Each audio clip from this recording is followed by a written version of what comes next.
Okay, so let's go ahead and write another function involving these book structures. This time we're going to write a function that returns a book. So just one extra little twist, but nothing fundamentally different. We're going to follow the recipe step for step just like before.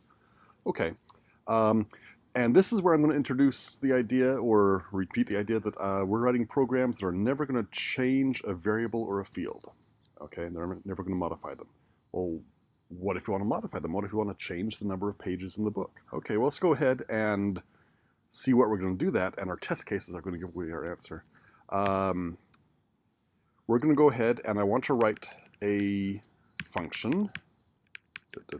Go down past our book to string from before. Let's go ahead and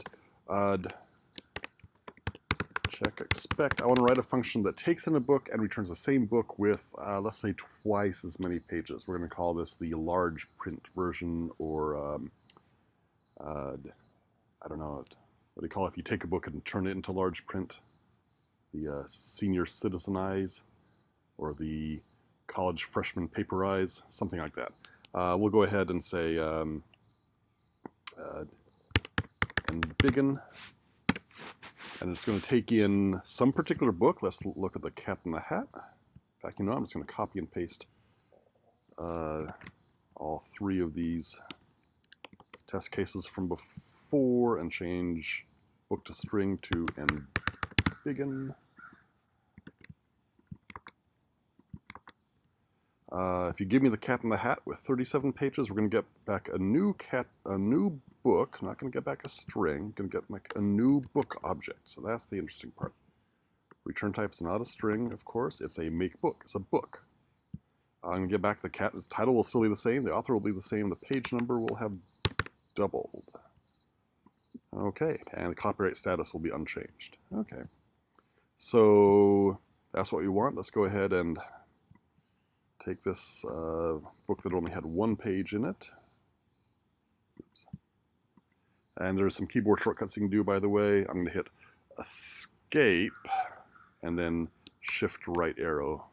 It's going to grab that next S expression for me. The entire thing will match the parentheses and grab that much. I think control right, either escape right arrow, and I think control right arrow does the same thing. I noticed that on somebody's Windows machine in my office the other day. Okay. And then go here to the string and replace that. So I'm going to get, if you give me the bat and the mat, same thing. What do you give me the book B0? B0 is that, we can sort of reverse engineer from the result of that toString. That was the book with 0 pages in it. That was not copyrighted. Okay, well, I'm going to get back a new book, make book, The Soul of Wit, same author, Barland. 0 doubled will be 0. So I'm going to get back the exact same book. So I could go ahead and say, if I want, make book and repeat all that. But I have a name for the book that has 0 pages and is by Barland and is The Soul of Wit and is extremely brief and not copyrighted. We named that B0. So if anytime you mention that particular value, you might as well use B0. This is safe because we have immutable variables, okay? I know that B0 will never change, so yeah, okay. And begin with B0 should return B0 back, just like square root of 0 returns the same thing it got in, and okay. So good, we have some test cases here. Let's go ahead and write our signature, purpose, all that sort of stuff, and begin. Go ahead and see if you can all get, in fact, see if you can go ahead and write the entire function for me at this point, but at least go ahead and pause and write the signature and contract. Oh, sorry, back already. I didn't notice you there. Okay, so we can have it in begin, takes in something of type book, and returns something of type book. Okay. And I'll just mention a common problem or a common thing here. People, rather than when they give me the signature, I'm looking for types. And book is now a full-fledged type.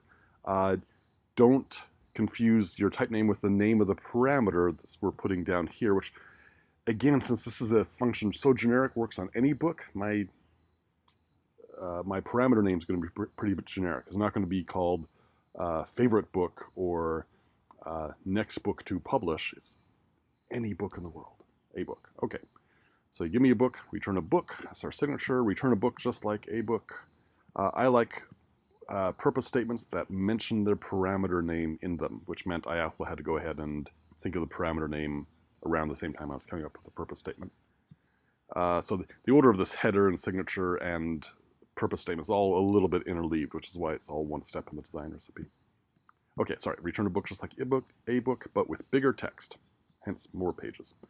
I should say possibly more pages if I'm really being technically correct here. We saw that if you have 0 pages, it doesn't get more pages. Notice that I'm not, and this is now again a nuance, and I'm not, my description note maybe wasn't clear. I went ahead and said in my purpose statement, I just said to make a book with bigger font. I didn't say take in a book and return a book with twice the number of pages. That's tying myself too down. I want to say I'm just going to make the font larger. I'm not tying myself down in this purpose statement. How much larger? True, if I do change that constant of 2, I'll need to change my test cases. I'm not going to worry about that at the moment. So, okay, great. We got all this. Hopefully you went ahead and had this as well. And wait a minute.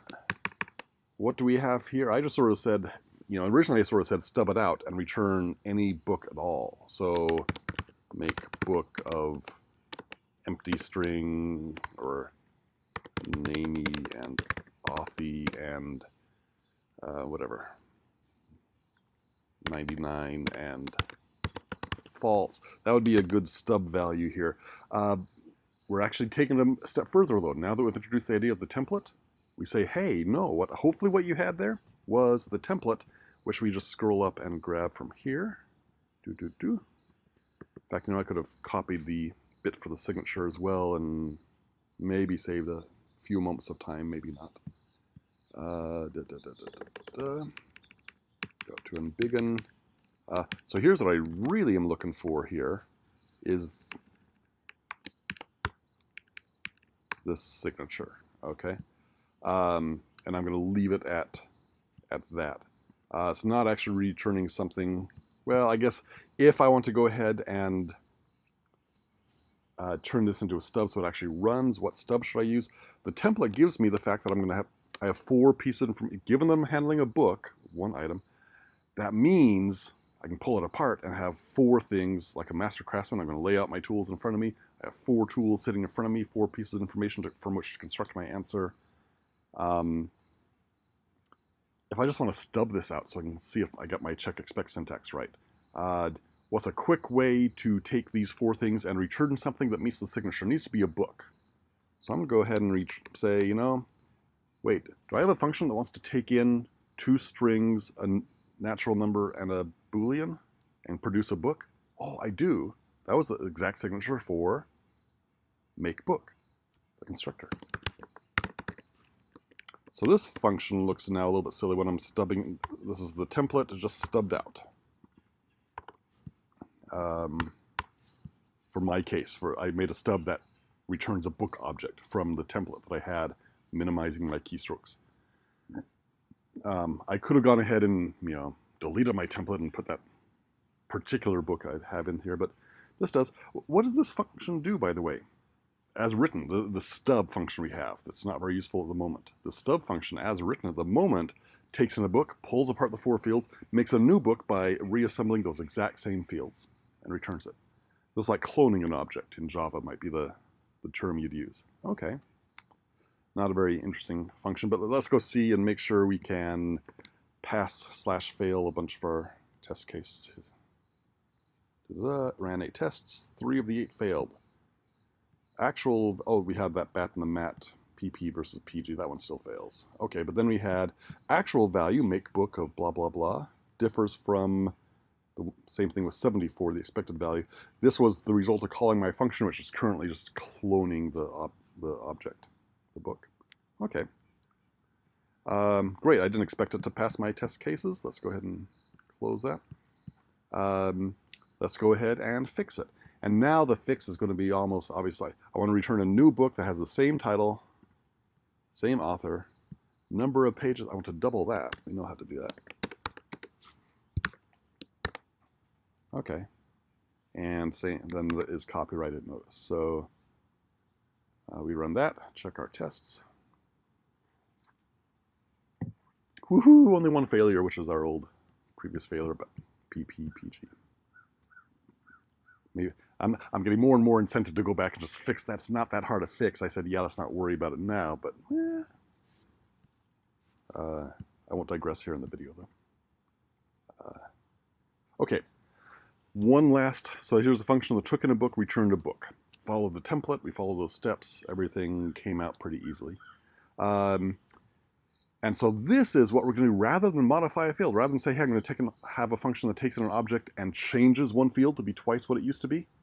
I'm going to say I'm going to take in a function that takes an object and returns a whole new object. Most of the fields may be copied over, but with one field changed. Think of string upcase. It takes an entire string of 1,000 characters, returns a whole new string. 999 of those characters are the same, just copied over, and one character was modified. Exact same idea.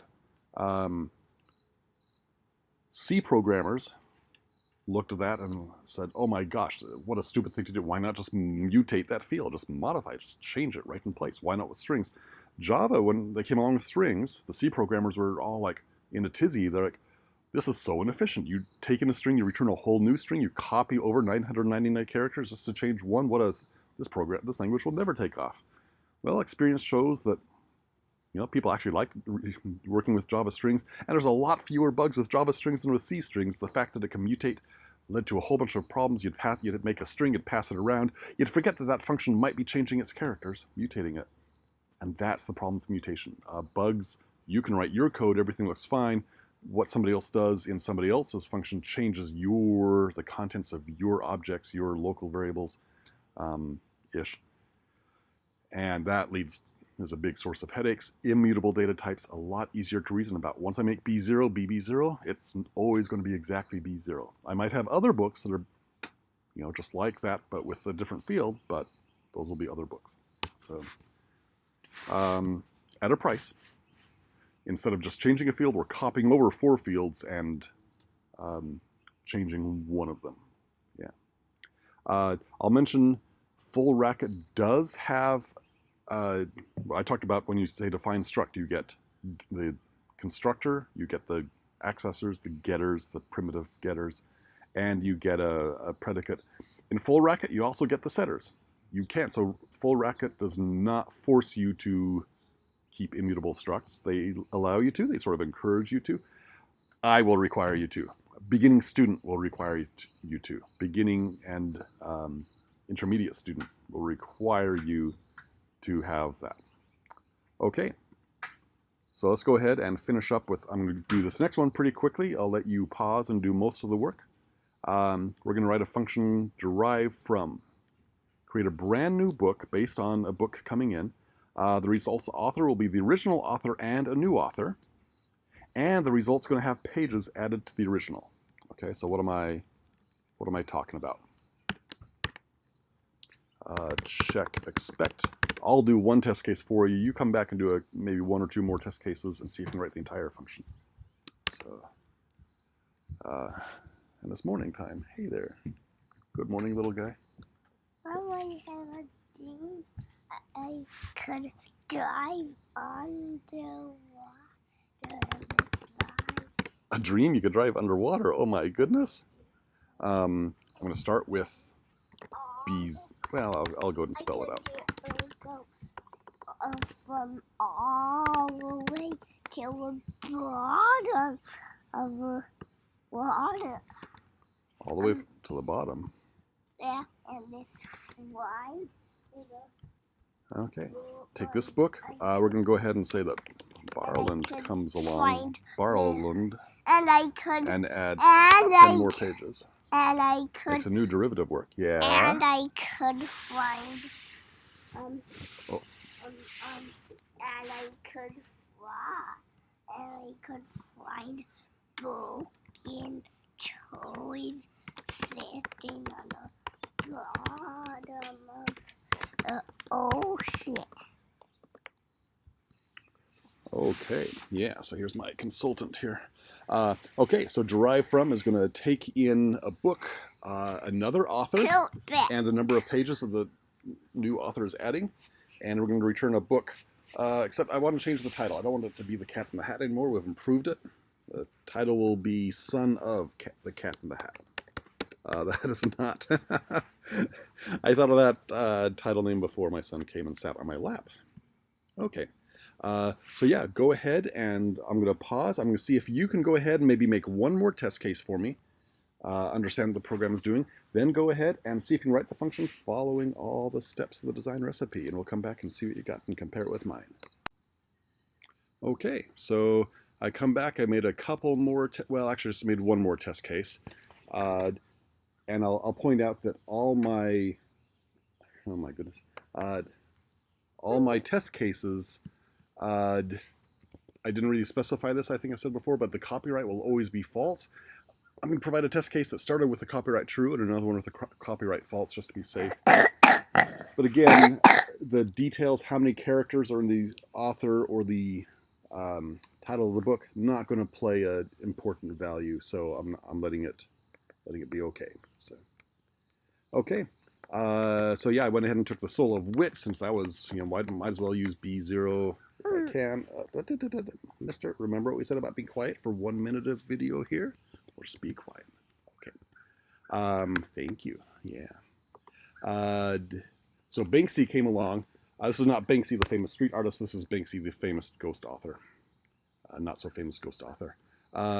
And added 99 pages to my soul of wit, actually making it, rather than just a cute title, now an artistic statement. So we get this. So I added 0 to 99. I might think about adding 0, make sure my code works correctly on that. That seems like a no-brainer case to try as well. So, yeah, little guy. We're gonna no, stop hitting Corwin. Stop hitting the keyboard. Okay, we're under attack here by a hacker.